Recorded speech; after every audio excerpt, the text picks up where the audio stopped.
Dear Chairman, dear ladies and gentlemen, it's a pleasure of mine also to address you regarding cross-border operation issues from the point of Latvia, and thank you, Commission, for inviting me here.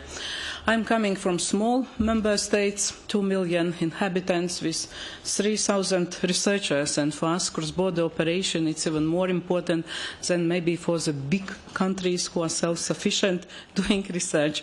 I'm going to share with you within 10 minutes 3 questions: political will and national research priorities, national research and development funding, and one case of cross-border operation project, bonus project.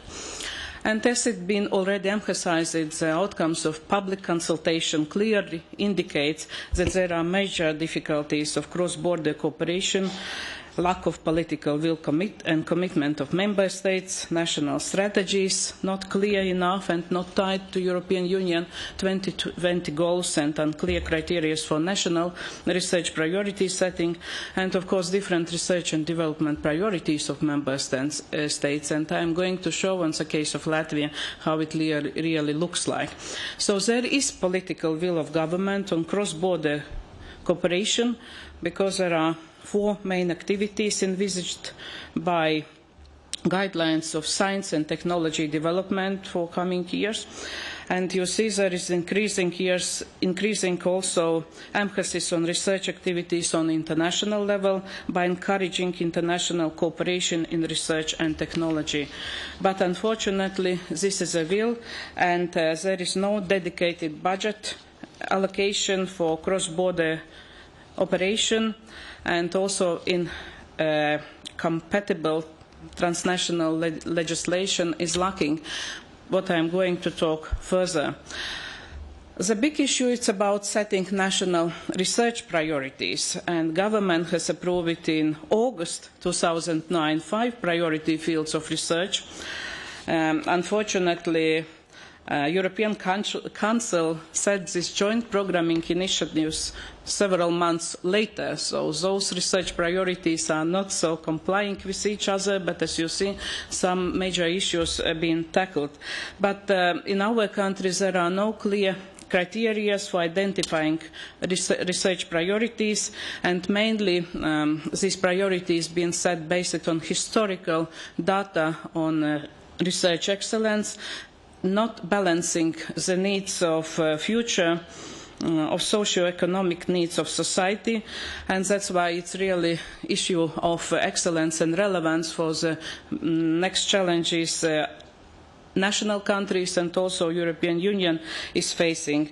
I know that achieving goals of European Union 2020 we need both types of innovation, technological and non-technological innovations, and for aiming at non-technological innovations there is a big role of other sciences like social sciences, humanities sciences, because it brings to attention different ideas for researchers to collaborate on.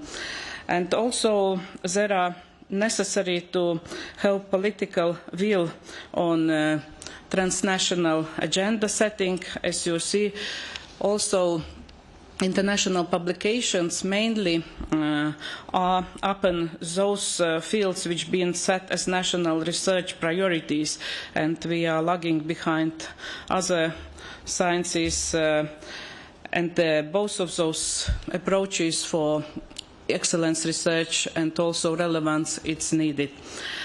As to the funding of national research and also cross-border research, we see that in Latvia there are some legislation amendments are needed, as law on science indicates that public funding is provided only to those research institutes who are registered in National Register of Scientific Institutes.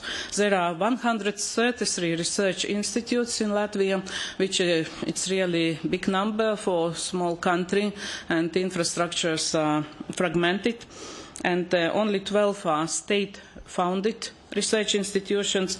Not all, even higher education institutions, are eligible to get research funding because they are not meeting criteria to be registered in this register. And also, if you want to finance cross-border research, you need to get special government decision on the issue, and such a case for bonus project, which I am going to show you shortly. And the official position of Latvia's government is not to support common pot, because there is still not legislation which provides such possibility. Latvia is lagging behind also this European Union Agenda 2020 to reach 3% of GDP due to scarce resources of financial, since our country was hit most heavily for global recession. And you see currently we just have 0.6%, both public and also private funding, which limits our cross-border cooperation and moving national funds outside the country. And also we are 11th country regarding the figures about the success rate for the submitting projects for Framework 7 program, but unfortunately we are in absolute values per applicant are lowest among all member states due to insufficient representation on project coordinators level. It's also lack of financial contribution, and it constrains also further cross-border operation. Due to lack of our resources, I mentioned we are not taking part in all joint program initiatives, like in active and health aging, but we are participating in a bonus project, and this bonus project objective is to integrate the Baltic Sea research system into durable, well-integrated and focused multinational program in support regional sustainable development, which is very, very important.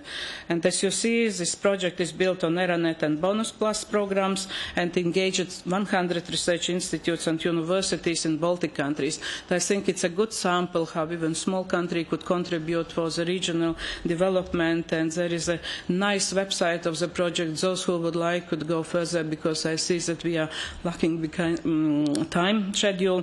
And there is also already the member of European Parliament, Lena Ek, said that bonus deserves special attention as a valuable forward-looking model for other forms of future regional research cooperation with common European values, such as those in regions of Danube and other. There is special also governance structure which been also evaluated very highly and could be taken as a leading sample for other transnational cross-border operation research projects, how to form a good governance structure of such projects. And of course, we all discussed it different approaches, finding right tools and proper tools for making progress in cross-border operation. But for myself, it seems that the first is setting the proper priorities for cross-border cooperation and design homogeneous framework conditions, passing necessary legislation, and not only to have this political will, but also political commitment and involvement of all stakeholders who are on the stage still. And I thanks to President of Science Europe, who said there are stronger research countries, scientifically more advanced, and there are not so maybe strong in research like our country. And I hope that there will be not Europe who will lag us behind, like one Japanese colleague recently told to be left you behind forever. I hope it will not happen within European Union. Thank you so much.